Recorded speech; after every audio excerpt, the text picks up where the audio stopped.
Hi, welcome back to Mat140. And today I'm going to move myself over a little bit here. And today we're going to discuss 7.4, page 338 is where it starts, compound and simple interest. And then we're going to discuss linear and exponential growth. So we're going to talk about these two things. So let's talk a little bit about compound interest.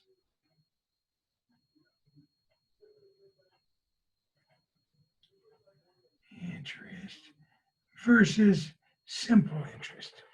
So, what the heck is compound interest?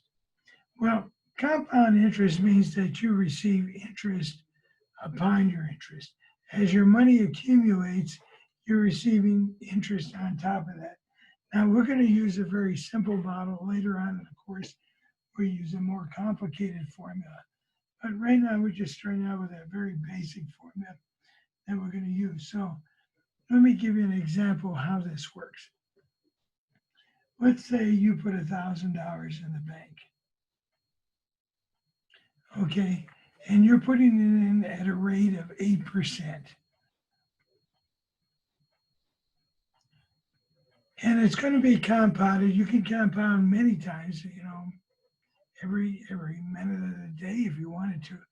But this is going to be compounded just once a year. Compounded, and we call that yearly. Okay. So at the end of the year, let's see how much money you would have. You have $1,000, you would gain $80 in interest. So at the end of the year, you would have $1,080. I've already kind of calculated this out. So this is the amount of money you put in. This is how much your interest is. And this is the amount that you have at the end of the year. The amount that you put in is usually called the principal amount. That's how much you started out. Okay, so the first year goes by, you have 1,080. Now you're going to keep this money in the bank. So the next year, you're going to start out with not 1,000, but 1,080. And then you're going to accumulate some interest on that. And we'll show you in a minute how this is done, but just take my word, that's what you're going to get in interest. So at the end of that year, you're going to have $1,166.40 coming back to you. Then the third year, we're just going to use this for 3 years.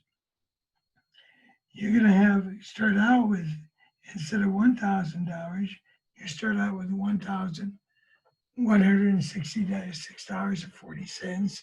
You accumulate some interest, $93. Don't see interest keeps going up because the amount you have in the bank is higher. Sorry, my throat is terrible. So now you have $1,259.71. So you're saying, okay, that's how much I have back. Well, okay, that's compound interest. So let's look at simple interest. If you were just to put the $1,000 and somebody said, I'll pay you a simple interest, what they do is they pay you 8%. Now, when we're talking about a percent, we always have to change it to a decimal. So 8%, we're going to move away from the decimal, add a decimal point behind the 8, and we're going to change it to 0.08. And we're going to do that for 3 years. If we multiply that out, we get 240. I know what you're saying, Mr. Mitchell. I started out with 1,000. I could have 240. We add that to this amount. That's how much you've gained in interest. So at the end of 3 years, you would have coming back $1,240. So you didn't gain a whole lot, did you? You gained about $19. Over a short period of time, this looks almost like a linear equation.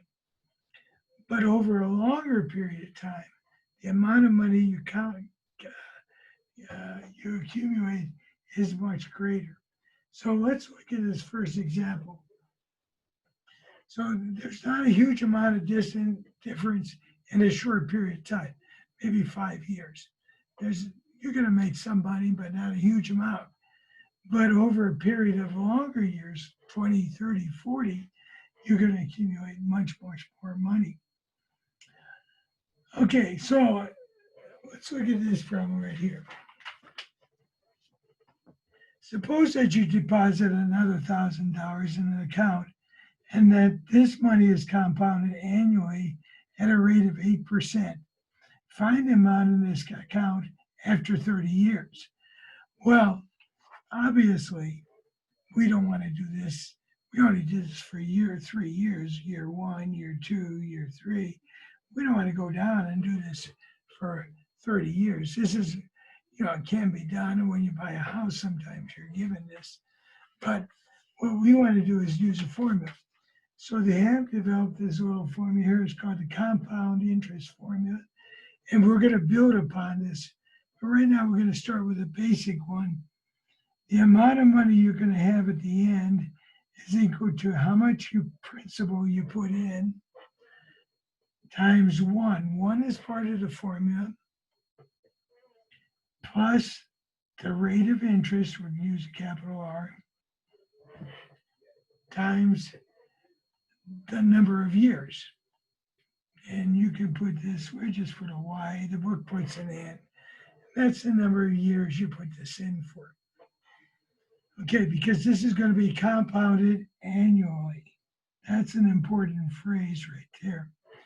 Another important phrase is the amount that you're putting in. That's your principal. That's 1,000. And then the last important thing, let's put that in, is the rate. Okay, this is the last one, but 8%. So we don't want to write 1 as part of the formula. 0.08 is what we want to do. And we want to do that for 30 years. So this is an exponent. We're raising it to the power. So that will give you the amount you have coming back. Now, what I'm going to do is use my calculator. And I'm using this one.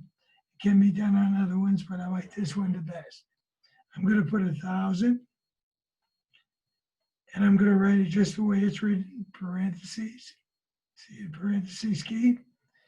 1 plus 0.08. If you add it together, that would be 1.08. Okay, but you could do that also. Now, on this calculator, if we want to raise it to a power, we're going to use this up arrow. Some calculators have a y to the x thing, but I'm going to use this. This is my power key. And then we're going to put in the 30. See, we're raising it to the 30 power. So I have to put this key in. If I put a 30 behind it, it wouldn't work. And that's going to give me my answer, which is $10,062.65. Now, if you invested that money at just simple interest, the simple interest would be, let's do it like we did before. The amount of interest that you receive is equal to the principal times the rate times the time. That's simple interest, different formula.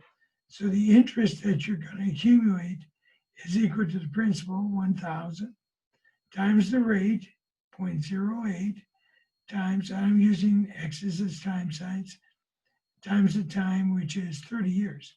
So let's multiply that out.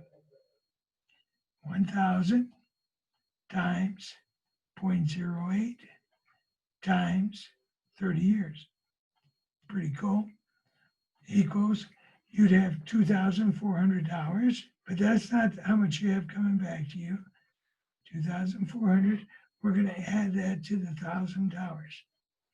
So the amount that you have coming back is equal to the I'll write it down here. Principal plus interest. Principal was 1,000 plus the 2,400. Whoop-doo. You have $3,400. Notice the difference. The difference is huge, huh? Simple interest, you don't get much back for your money. Compound interest, you can see you accumulate your money much faster. You get a heck of a lot of money back. You see, there's a difference. So you want to kind of notice that a little bit. So that's how we calculate compound interest. We're going to be using this formula right here, and that's the formula you use on your quiz too for compound interest. This is the number 1 plus the rate times the number of years. All right, on the next page they show a diagram. I'm going to put it down here. Remember we did a linear example. A linear equation last class was just a straight line. It just kind of came up. This was the line of best fit. We could have done it. But that's what we mean by a linear equation. Now let's look at this equation.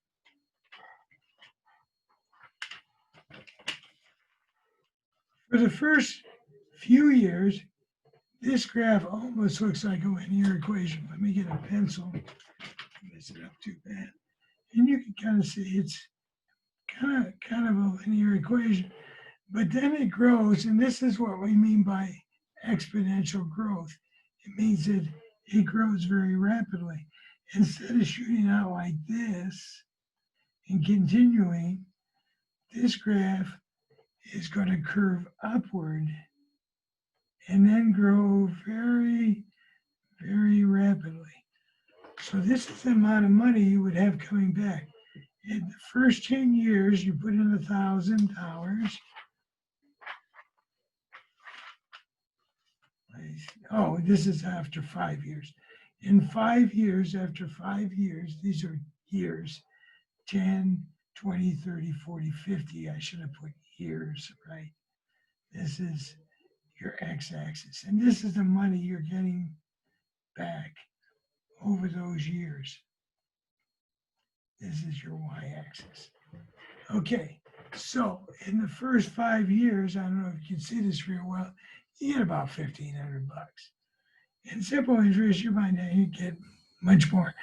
By the year, if you kept it in for 20 years, you're going to get back $4,661 approximately. But then after 30 years, we just calculated 30, you see, you're going to get about $10,000. And then by the 35 years, you're going to get 14,000, almost 15,000. And then in 40 years, you're going to get about 22,000 back. If you did it linear again, you wouldn't get a whole lot of money back. You might get some growth, and it probably wouldn't be that high, but it'd be more of a slant like that. So you can see you wouldn't get the amount of money. So when people talk about exponential growth, they're talking about growth that happens rather slowly, like maybe the virus. What they were worried about is exponential growth on this COVID-19. They saw it was growing linear, but they knew that it could grow very quickly if large groups gathered. And we know in the pandemic of 1919, that's what happened. It started out very slow. In fact, they can even tell you the city. It was a small city in Ohio that the pandemic started, and then worldwide it spread. It came to the United States later than it had spread through the world. And remember, we didn't have the travel that we have today. But see, that's what they were so worried about this. Maybe you only had 1,500 cases there in the first 10 days, but maybe by the 40th day or the 35th day, you had 21,000. What would happen by the 100th day? You see, so that's why we're so worried about exponential growth. If you notice their growth patterns are going up, but they're more of a linear pattern. And that's what they were trying to prevent, was this exponential growth. So let's put down exponential. And we're going to talk more about this next class. We're going to talk about that exponential growth and how we derive it. Okay, so that gives you an idea. Let's try one more problem. This is going to be kind of a short video, I hope. In 2014, the U.S. population was about approximately 319 million people, with an annual growth rate of about 0.6%. If the growth rate continues, what will the U.S. population be in the year 2053? Well, let's find out. Let's use our formula. Now, it said that this, we know that this is going to be growth rate like this is going to be exponential. It doesn't mention it, but we're going to assume that whenever you're doing a growth rate like this, whether it's population or bacteria or whatever we're talking about, it's usually considered exponential. So this is an exponential growth rate. So let's use our formula. And this is the basic formula. A equals P times, what is it, 1 plus R raised to the number of years. Okay. Usually we'll want to do this in terms of years. Okay. So the principal means how much did it start out at? It started out at 319 million. This is how many people were in the United States when we started. 1 is part of the formula, and R is the rate of growth. Well, that's 0.6%, but we have to change that to a decimal. So we're going to move that 2 places over to the right. I said to the left, excuse me. So that's going to be 0.006. 0.006. Always want to move our decimal 2 places. Okay, we'll multiply this by 100. Okay, now the years. This is where students get thrown off because they're put down maybe 2053 or they put 2014. We want to find a difference in those years. It's from 2053, take away 2014. This is the number of years we're talking about. Let's borrow here. 13, 4 from 13 is 9, 1 from 4 is 3. So we're talking about a period of 39 years. And that's what we want to make sure, you know. So we're going to subtract those values. Now I'm going to put it in my calculator. Notice I can just write it like this. I don't have to bring the A down each time. You can or don't have to. Can you see that okay? On. Okay, let me scoot it down just a little bit. Let's clear out what's in there. Trying to get it kind of where you can see it. That's pretty good. I'm going to have 319 parentheses 1 plus, what was that, 0.006 parentheses raised to. Now I'm going to go to my raised to power. Right here, first count, 39 equals. And this is the power of the calculator. How would you like to multiply this over and over again? Bingo, I even took the calculator over time. 402.80. Is that what they came up with?